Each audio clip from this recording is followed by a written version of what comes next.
មីខ្ញុំមានទឹកខ្មុំនិងរំពាមរឹកនោះជាអាហារ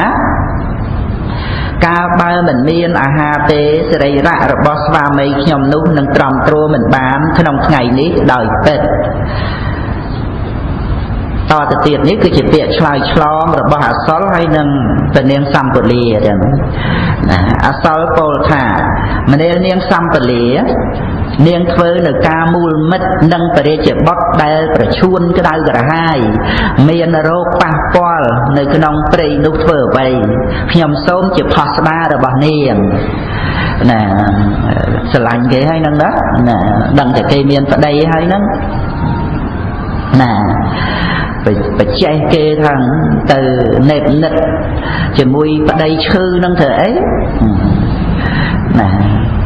មកស្រឡាញ់ខ្ញុំវិញមកខ្ញុំធ្វើជាប្តីរបស់នាងអញ្ចឹងព្រះនាងសម្ពលាក៏តបថានាងខ្ញុំរាប់ថាមានរូបស្អាតដូចម្ដេចកើតព្រោះខ្ញុំជាស្ត្រីមានសេចក្តីសោកគ្របសង្កត់និងមានអត្តភាពដ៏លំបាកបបិទ្ធលោកដ៏ចម្រើនចូលលោកស្វែងរកស្ត្រីឯទៀតដែលល្អជាងនាងខ្ញុំចុះអសលពោលថានាងចូលមកចុះចូលឡើងកាន់ភ្នំនេះប្រពន្ធរបស់យើងមាន400នាក់នាងចូលជាស្ត្រីដ៏ប្រសើរជាងភរិយាទាំងនោះចូលសម្រាប់តាមសេចក្តីប្រាថ្នាគ្រប់យ៉ាងមាន400ហើយហ្នឹងចង់ថែមមួយទៀតម្នាលនាងដ៏ចម្រើនមានពន្លឺដូចជាផ្កាយនាងប្រាថ្នាក្នុងចិត្តចំពោះវត្ថុណាមួយវត្ថុទាំងអស់នោះរបស់ខ្ញុំមានគួរគោចូលនាងអភិរម្យជាមួយនឹងខ្ញុំក្នុងថ្ងៃនេះចុះម្នាលសម្ពលាបើនាងមិនធ្វើជាមហេសីរបស់យើងទេនាងគួរជាអាហារក្នុងពេលព្រឹកនិងជាចំណីរបស់យើងពីពហិមគម្រាមគេណាបើថាព្រមធ្វើប្រពន្ធរបស់យើងទេយើងនឹងស៊ីនឹងឯងហើយស៊ីតាំងពីព្រលឹមពហិមនឹងទៀតព្រះបរមសាស្តាទ្រង់ត្រាស់ថាអសលឈ្មោះទានវៈមានភ្នួងសក់7ជាន់មានកំណើតអាក្រក់មានចង្កូមជាអ្នកស៊ីនៅមនុស្សជាអាហារបានចាប់ព្រះនាងសម្ពលានោះត្រង់ដើមដៃ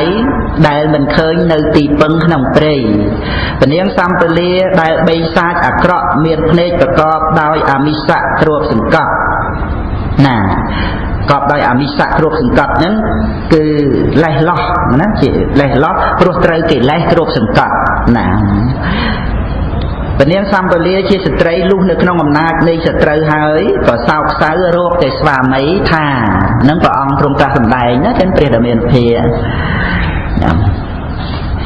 ពោលរៀបរាប់ពីពាក្យរបស់នាងសម្ពុលាណាសមួយចំពោះសឧលោសៀហ្នឹងណាសម្ពុលាបានយំរៀបរាប់ថាយៈស៊ីនៅខ្ញុំដោយហេតុណាហេតុនោះមិនមែនជាទុក្ខរបស់ខ្ញុំទេក្រែងតែព្រះហបរតីនៃព្រះអាយបុត្ររបស់ខ្ញុំទៅជាប្រការដតីនាងថាណាយៈស៊ីខ្ញុំអត់អីទេមិនជាទុក្ខអីទេប៉ុន្តែណោះក្រែងលោបតីរបស់ព្រះអាយបុត្រនោះគឺបើស្វាមីខ្ញុំនឹងទៅជាប្រការដតីគឺដោយសេចក្តីប្រចាំឬក៏សង្ស័យដោយប្រការផ្សេងដោយហេតុណាហេតុនោះទៅជាទុក្ខរបស់នាងខ្ញុំគិតអញ្ចឹងគិតទៅប្តីគិតថាក្រែងលោកប្តីនឹងសង្ស័យចេះមួយចុះមួយឲ្យប្រចាំអីចឹងទៅណាអញ្ចឹងទៅហើយខ្លួនឯងនឹងក៏កើតទុក្ខណាទុកនឹងប្តីណាប្តីនៅមិនបានសក់ឯណោះដោយសារគិតចេះគិតចោះទៅហ្នឹងហើយក៏បានពោលតទៅទៀតថាមិនមានពួកទេវតានៅគ្រប់គ្រងដោយពិតទាំងពួកទេវតាអ្នករសាលោកក្នុងលោកនេះក៏មិនមានដោយពិតទេវតាទាំងឡាយជាអ្នកហាមឃាត់នៅពួកជនដែលមិនសង្រួមដែលជាជនធ្វើការគំរាមកំហែងក៏មិនមានដោយពិតនឹករស់ទេវតាណាលំដាប់នោះដោយទេជានុភាពនៃព្រះនាងពិភពនៃសកទេវរាជក៏ញាប់ញួរបានរុកម្មពលៈសិលាសនៈមានអាការៈក្តៅសកទេវរាជទ្រង់ពិចារណាមើលបានជ្រាបនៅហេតុការណ៍នោះហើយព្រះអង្គបានកាន់វជារាវុធវុធប្រអិនចឹងណាវុធប្រអិនវុធពេជ្រ ស្ដេចយាងមកដោយរហ័សទ្រង់ប្រថាប់ឈរលើសីស័កនៃអសលហើយត្រាស់ដូច្នេះថា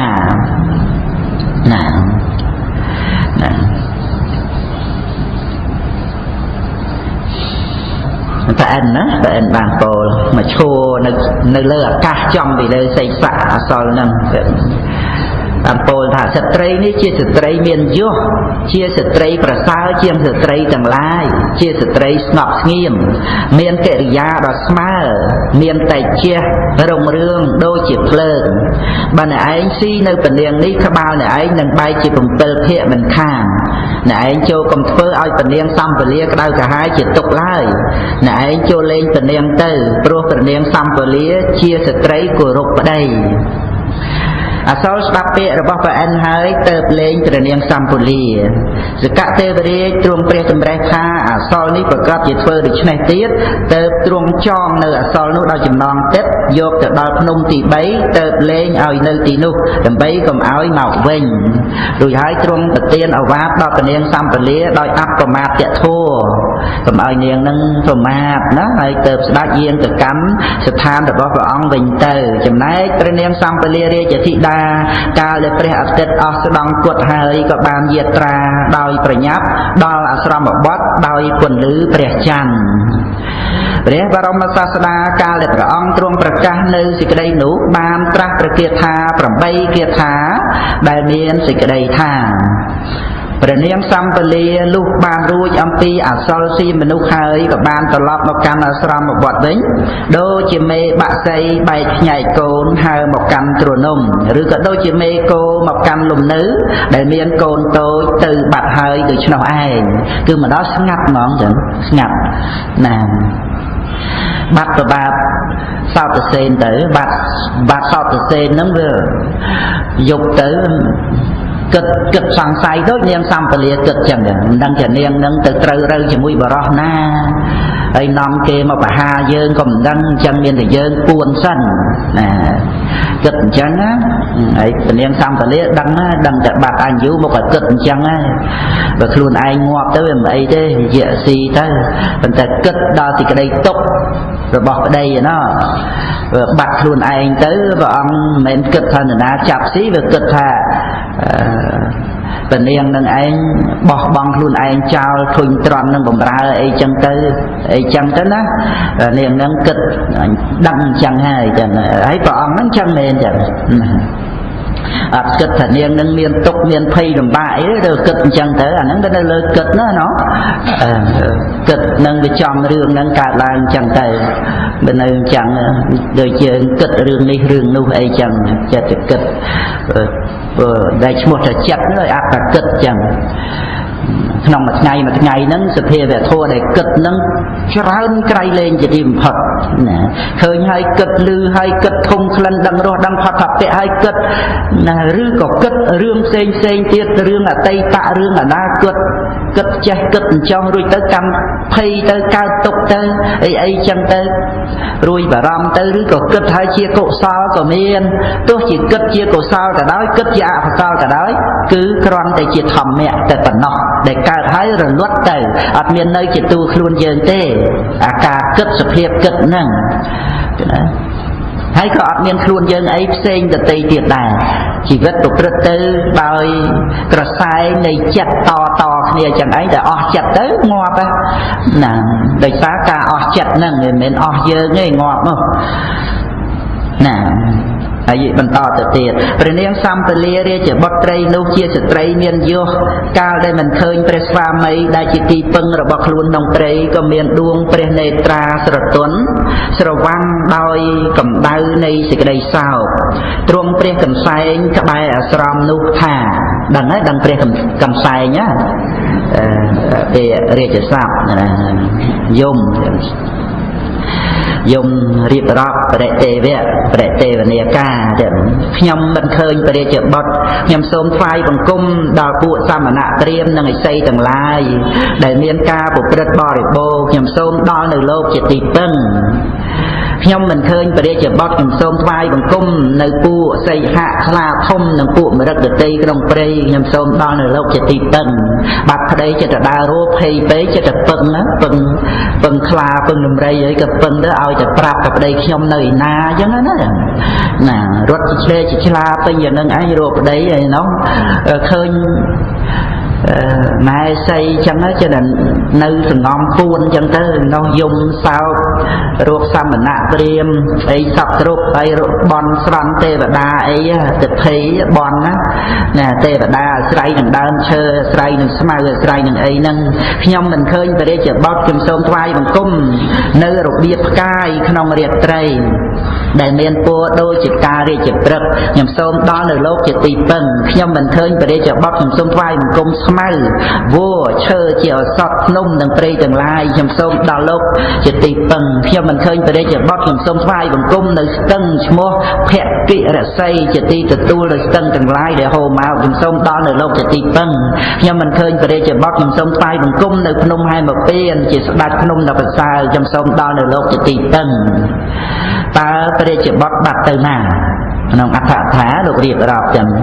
តាមពិតក្នុងគ្រានោះកាលដែលព្រះនាងសម្ពលាយឺតយូរព្រះសោតសេនក៏មានការសង្ស័យក្រែងព្រះនាងជាស្ត្រីលេះលោះនាំបរោះដតីមកសម្លាប់ទ្រង់ទើបព្រះអង្គចេញចាកពីបណ្ណសាលាចូលទៅពួនអាត្មានៅក្នុងគុម្ពព្រៃចំណែកព្រះនាងសម្ពលាកាលដែលមិនឃើញព្រះស្វាមីដែលជាទីពឹងរបស់ខ្លួនក៏បរិទេវនាការរត់ទៅរត់មកនៅក្នុងព្រៃនោះឯងព្រះនាងយំសំពះថ្វាយបង្គំដល់ពួកសមណព្រាហ្មណ៍និងទេវតាជាដើមយកលោកជាទីពឹងថាបើលោកបានដឹងព្រះស្វាមីរបស់ខ្ញុំម្ចាស់នៅទីណាសូមលោកមេត្តាប្រាប់ដល់ខ្ញុំម្ចាស់ផងព្រះសោតសេនទួតពិនិត្យឃើញព្រះនាងបរិទេវនាការយ៉ាងនេះទើបទ្រង់ព្រះតម្រេះថានាងយំសោកខ្សឹកខ្សួលរៀបរាប់ក្រៃលែងយ៉ាងនេះប៉ុន្តែយើងនៅតែមិនទាន់ដឹងថាការប្រព្រឹត្តរបស់នាងបើសិនបើនាងធ្វើដូច្នេះព្រោះអាល័យពិតក្នុងយើងហើយហបរតីរបស់នាងនឹងបែកធ្លាយមិនខានយើងនឹងពិសោធន៍មើលនាងសិនរួចហើយព្រះសោតសេនបានចេញទៅគង់ប្រថាប់នៅទ្វារបណ្ណសាលាព្រះនាងសម្ពលាទៅហូរយំទៅកាន់ទ្វារនៃបណ្ណសាលាថ្វាយបង្គំព្រះបាទនៃព្រះស្វាមីហើយទូលថាបបិទ្ធព្រះស្វាមីទ្រង់គុណដល់ប្រសើរហើយស្ដេចយាងទៅណាទៅតែយាងមកលំដាប់នោះព្រះសោតសេនបានត្រាស់នៅប្រគាថាសួរព្រះនាងត្រឡប់ទៅវិញដោយសេចក្តីថាណែរាជបុត្រីស្រីមានយសនាងមកក្នុងវេលាប្រលប់យប់ល្ងិតណតើថ្ងៃនេះនាងបានជួបប្រទះនឹងអ្នកណាតើអ្នកណាទៅណដែលជាទីស្រឡាញ់របស់នាងជាងខ្ញុំលំដាប់នោះព្រះនាងសម្ពលាក៏បានក្រាបទូលព្រះស្វាមីថាបបិទ្ធព្រះស្វាមីថ្លៃវិសេសអើយកាលដែលខ្ញុំម្ចាស់បេះបានផ្លែឈើស្រេចហើយដើរត្រឡប់មកបានជួបនឹងអសុលម្នាក់ដែលគេមានចិត្តស្រឡាញ់ចំពោះខ្ញុំម្ចាស់ចាប់ដៃខ្ញុំម្ចាស់ជាប់បើខ្ញុំម្ចាស់មិនព្រមតាមពាក្យរបស់គេទេគេនឹងស៊ីខ្ញុំម្ចាស់ជាអាហារវេលានោះខ្ញុំម្ចាស់សោកសៅនឹកដល់ព្រះស្វាមីតែមួយព្រះអង្គដោយបានពោលថាយៈស៊ីនៅខ្ញុំដោយហេតុណាហេតុនោះមិនមែនជាទុក្ខរបស់ខ្ញុំទេក្រែងតែប្រហាប់ប្រតិនៃព្រះអាយបុត្ររបស់ខ្ញុំទៅជាប្រការដតីដោយហេតុណាហេតុនោះទៅជាទុក្ខរបស់ខ្ញុំដោយពិតកាលដែលព្រះនាងក្រាបទូលព្រះស្វាមីដូច្នេះហើយទៅក្រាបទូលនៅព្រឹត្តិការណ៍ជាបន្តទៅទៀតបបិទ្ធព្រះស្វាមីថ្លើមថ្លៃនៃខ្ញុំម្ចាស់ហើយខ្ញុំម្ចាស់ត្រូវអសលនោះចាប់ទុកហើយកាលដែលមិនអាចឲ្យដោះលែងបានខ្ញុំម្ចាស់ក៏ប្រកាសរកទេវតាតាមពេលនោះឯងសកទេវរាជទ្រង់នៅវជារាវុធស្ដេចយាងមកប្រថាប់ឈរលើអាកាសគំរាមអសលឲ្យដោះលែងខ្ញុំម្ចាស់ហើយចងដោយចំណងទឹកយកទៅលេងនៅរវាងភ្នំទី3ខ្ញុំម្ចាស់អាស្រ័យសកទេវរាជទៅបាននៅជីវិតត្រឡប់មកវិញសូមព្រះស្វាមីមេត្តាជ្រាបផងចុះព្រះសោតសេនទ្រង់សម្ដាប់រឿងរ៉ាវនោះហើយបានធ្វើពុតជាត្រាស់ថា ណែតនាងដល់ចម្រើនរឿងនឹងចូលលើកទុកចោះប៉ុន្តែដួងចិត្តរបស់មាតុក្រាមលំបាកដែលនឹងរកការពិតបានណាស់ព្រោះថានៅក្នុងដែនដីនៃព្រៃហែមពៀនមានព្រានមានតាបោះមានវិជាធម៌ជាច្រើនណាស់អ្នកណានឹងជឿចិត្តនាងបានហើយព្រះសោតសេនបានត្រាស់នៅគាថាដែលមានសេចក្តីថាពាក្យសច្ចៈគេរកបានដោយក្រណាស់ក្នុងពួកស្រីចោដែលជាអ្នកមានកលនិយាច្រើនភាវៈគឺការប្រព្រឹត្តរបស់ស្ត្រីទាំងឡាយគេដឹងបានដោយក្រដូចជាការប្រព្រឹត្តទៅនៃត្រីក្នុងទឹកដូច្នោះឯងព្រះនាងសម្ពលាទ្រង់សម្ដាប់ឮព្រះសម្រាប់នៃព្រះស្វាមីដូច្នេះហើយទៅទូលថា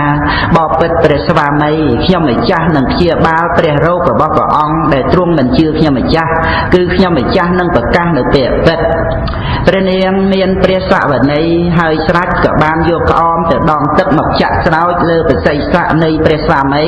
ធ្វើសច្ចកិរិយាប្រកាសដោយព្រះគាថាដូចនេះថាតថាមំសច្ចੰតាលេតតាលយិសតិជេមមំយថាហੰនេបជានាមិអញ្ញੰបយតរੰតយាអេតេនសច្ចវជេនៈព្យាធិតេវូបសមតោខ្ញុំម្ចាស់មិនធ្លាប់ស្គាល់នៅបរិសដតីជាទីស្រឡាញ់ជាងព្រះអង្គយ៉ាងណាបើពាក្យរបស់ខ្ញុំម្ចាស់ជាពាក្យពិតយ៉ាងនោះមែនសូមសច្ចៈរក្សានៅព្រះអង្គទាំងរក្សានៅខ្ញុំម្ចាស់ដោយពាក្យសច្ចៈនេះសូមព្យាធិរបស់ព្រះអង្គស្ងប់រងាប់បណ្ដាបទទាំងនោះបថាស័ព្ទបណ្ឌិតកបីប្រកបចូលជាមួយនឹងបទនេះថាជេមមៈមានសេចក្តីអធិប្បាយថាខ្ញុំម្ចាស់ក្រាបទូលព្រះអង្គយ៉ាងណាបើជាសេចក្តីពិតរបស់ខ្ញុំម្ចាស់យ៉ាងនោះកាលបើដូច្នោះសូមសេចក្តីពិតជួយពិភៈរក្សានៅខ្ញុំម្ចាស់ទោះជាការឥឡូវនេះក្តីការតទៅមុខក្តីនឹងជួយពិភៈរក្សាសំបីក្នុងកាលអនាគតឥឡូវនេះសូមព្រះអង្គស្ដាប់នៅពាក្យរបស់ខ្ញុំម្ចាស់ចោលកាលដែលព្រះនាងសម្ពលាធ្វើនៅសច្ចកិរិយាយ៉ាងនេះហើយភ្លាមនោះរោគឃ្លាំងនៃព្រះសោតសេនក៏បានសះស្បើយតាន់ពេលប្រៀបបីដូចជាស្នឹមលង្ហិនដែលគេលាងដោយទឹកម្ជូរដូច្នោះឯងទាំងពីរព្រះអង្គាស្រស់ស្រួលគ្នានៅនឹងអាស្រមនោះ 2-3 ថ្ងៃទៀតបន្ទាប់ពីសះស្បើយនៅព្រះរោគហើយកាលដែលចេញចាកព្រៃទ្រង់មានដំណើរទៅកាន់ក្រុងពរាណសីចូលទៅអាស្រ័យនៅនឹងព្រះរាជឧទ្យានព្រះរាជាទ្រង់ជ្រាបថាព្រះអរោះនិងព្រះសុនិសា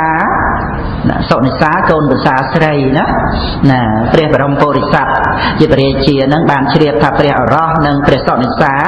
វិលត្រឡប់មកវិញហើយនឹងស្ដេចក៏ប្រញាប់យាងទៅកាន់ព្រះរាជឧទ្យានហើយត្រាស់បង្គាប់ឲ្យលើកស្វេតឆ័ត្រថ្វាយព្រះរាជបុត្រនិងឲ្យអភិសេកព្រះនាងសម្ពលាទុកក្នុងតំណែងជាព្រះអគ្គមហេសីរួចហើយយាងស្ដេចចូលទៅកាន់ព្រះនគរចំណែកព្រះអង្គជាព្រះវរបិតាទ្រង់ទៅភ្នោះជាឥសីព្រះឥសីបរមពុរិស័ទទ្រង់ប្រភ្នោះហើយគង់នៅក្នុងព្រះឧទ្យាននោះឯងព្រះអង្គទ្រង់យាងទៅសោយនៅក្នុងព្រះរាជនិវេសជាប្រចាំនៅក្នុងព្រះរាជវាំងព្រះបាទសោតសេនគ្រាន់តែបានព្រះរាជទានតំណែងព្រះអគ្គមហេសីដល់ព្រះនាងសម្ពលាតែប៉ុណ្ណោះដោយមិនមាននៅរាជសក្ការៈអ្វីផ្សេងទៀតឡើយហើយក៏មិនបានចំណូលនៅព្រះហឫទ័យអភិរមអ្វីនឹងព្រះអគ្គមហេសីនោះដែរដោយទ្រង់រវល់តែអភិរមជាមួយនឹងពួកស្រីស្នំសន្ធឹកសន្ធកដោយការអន់ព្រះហឫទ័យជាមួយនឹងស្ត្រីរួមព្រះរាជស្វាមីព្រះនាងសម្ពលាក៏មានប្រវរកាយស្លេកឆ្លាំងស្គាំងស្គមទៅជាមានរោគស្គមលឿងព្រះកាយប្រកបសុទ្ធតែសរសៃរវីមរវាមថ្ងៃមួយព្រះនាងបានយាងទៅកាន់សំណាក់នៃព្រះឥសីបរមពុរិស័ទក្នុងពេលដែលព្រះអង្គទ្រង់យាងមកសោយនៅក្នុងព្រះរាជវាំងដែលព្រះនាងមានបំណងនឹងបន្តបងនៅវិយោគសោកាព្រះនាងថ្វាយបង្គំអោនសិរសាដល់ព្រះឥសីដែលសោយស្រេចហើយប្រថាប់នៅក្នុងទីដ៏សំគួរព្រះឥសីបរមពុរិស័ទកាលដែលទួតព្រះនេត្រឃើញព្រះនាងមានឥន្ទ្រីសៅមងទៅត្រាស់ប្រគាថាសួរដោយសេចក្តីថាដំរីទាំងឡាយច្រើនប្រមាណ700មានអាវុធដែលយោធាប្រកបហើយទាំងពួកខ្មាន់ធ្នូ1600តែងរក្សាទាំងយប់ទាំងថ្ងៃមនាលនាងដោយចម្រើនតើនាងនៅឃើញពួកសត្រូវដូចម្ដេច ព្រះឥសីបរមពោធិសត្វត្រាស់សួរព្រះសុនិសាក្នុងសេចក្តីដែលថាណែនាងដ៏ចម្រើនក្នុងពេលដែលនាងមកពីព្រៃដែលព្រៃនោះគួរឲ្យមានសេចក្តីរង្គៀសមានភ័យដោយជុំវិញប៉ុន្តែសរីរៈរបស់នាងមានវណ្ណៈចែងចាំងភ្លឺថ្លា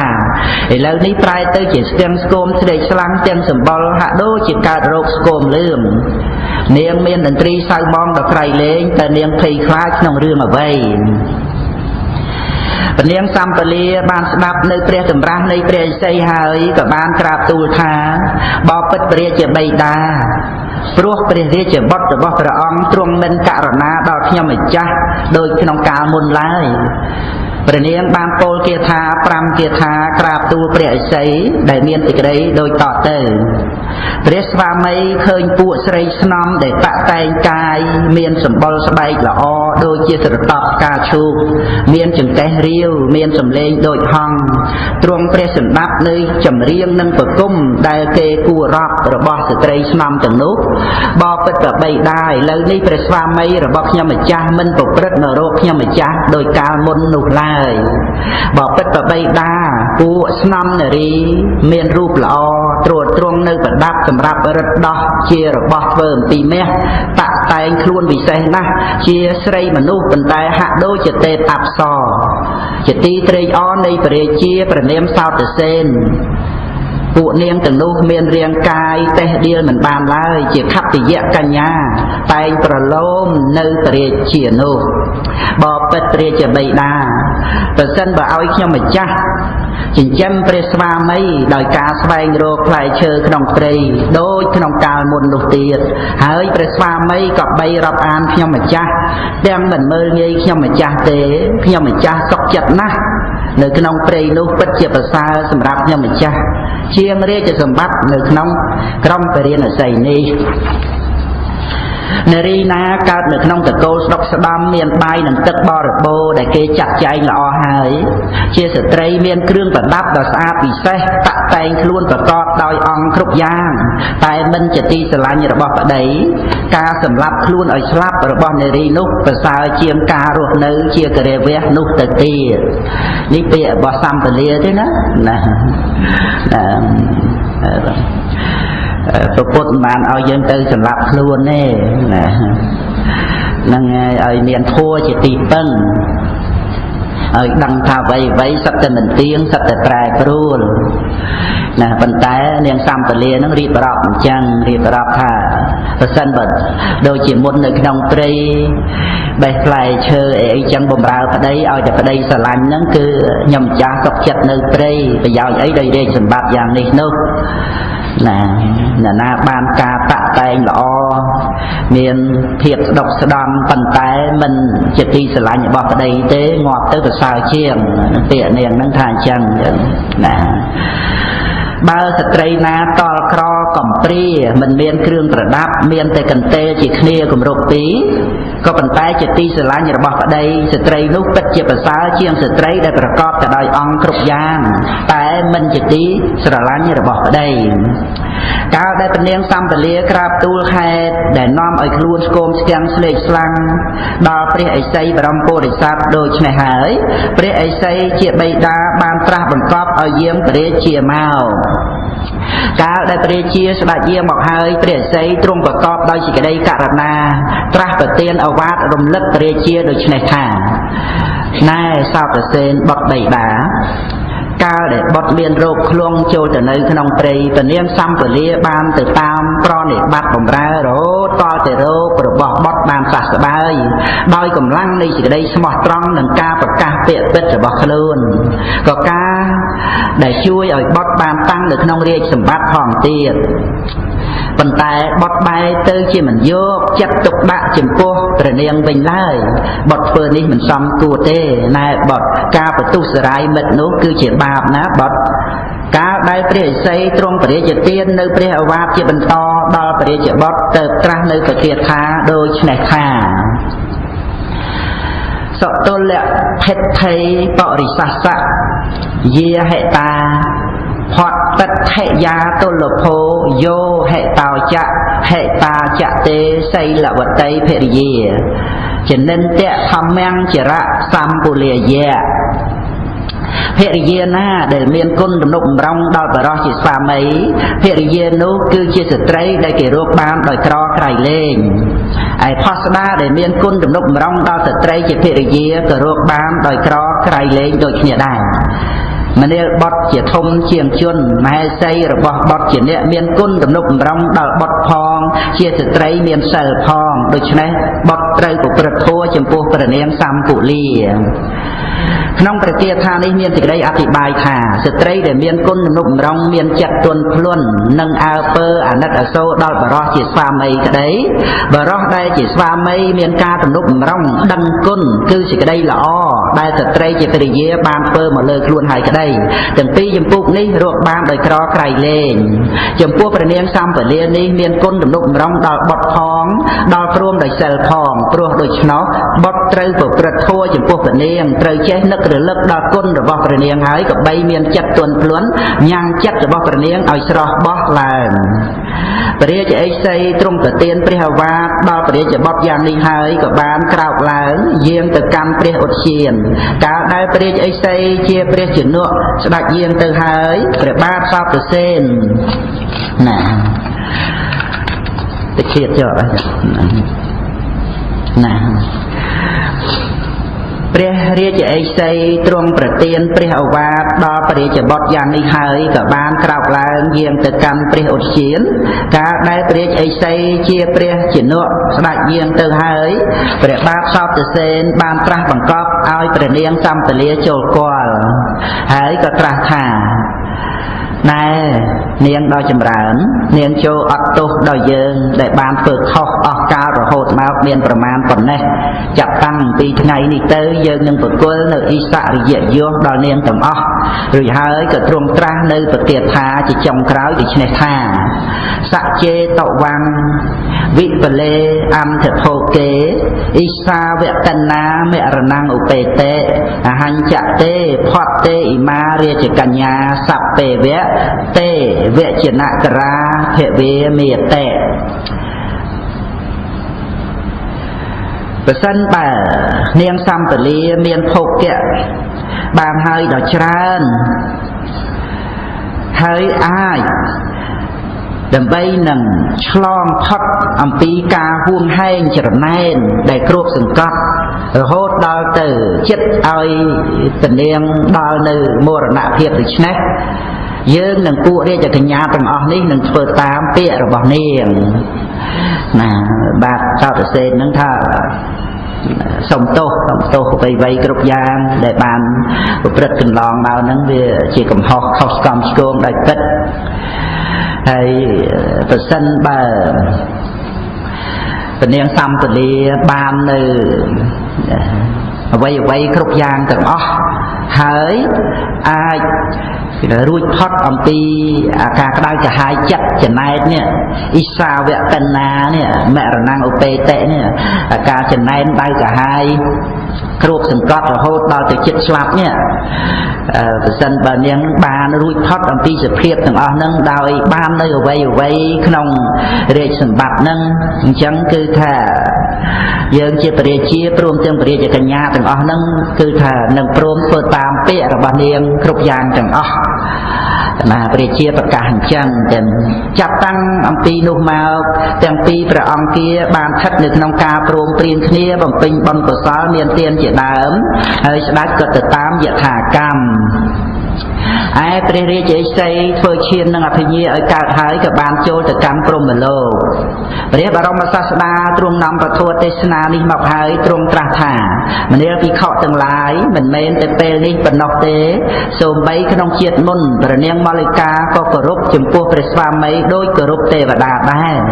ហើយទ្រង់ប្រជុំជាដកថាព្រះនាងសម្ពលាក្នុងគ្រានោះបានមកជាព្រះនាងម៉ាលិកាព្រះបាទសោតសេនបានមកជាព្រះបាទក្រុងកោសលឬព្រះបាទបសេនតិកោសលណាក្នុងគម្ពីរអនាគតវង្សគឺបានជាប្រពុតណាបាទសោតសេនហ្នឹង